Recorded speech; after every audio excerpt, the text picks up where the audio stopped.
ஓம் சரவண பவா சஷ்டி விரதத்தோட முதல் நாளுங்க. ஒவ்வொருத்தரும் ஒவ்வொரு மாதிரி விரதம் இருப்பாங்க. ஒருத்தர் ஃப்ரூட்ஸு, பால், ஒருத்தர் மிளகு மட்டும் சாப்பிட்டுட்டு இருப்பாங்க. ஒருத்தர் ஒரு டைம் சாப்பிடுவாங்க. அவங்கவுங்களுக்கு தகுந்த மாதிரி விரதம் இருக்கலாம். நான் ஃப்ரூட்ஸும் பால் மட்டும் எடுத்துகிட்டு விரதம் இருக்கேங்க.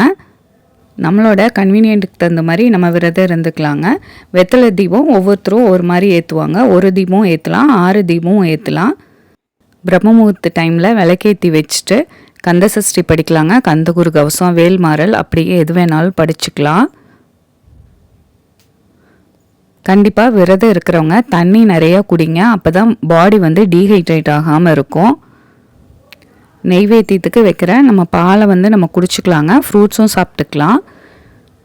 ஒவ்வொருத்தரோட விரதத்தை பொறுத்து நம்ம ஃப்ரூட்ஸு, சாப்பாடு எது வேணாலும் எடுத்துக்கலாங்க. எல்லாரோட வேண்டுதலும் நிறைவேற நான் கடவுளை வேண்டிக்கிறேன். தேங்க்யூ.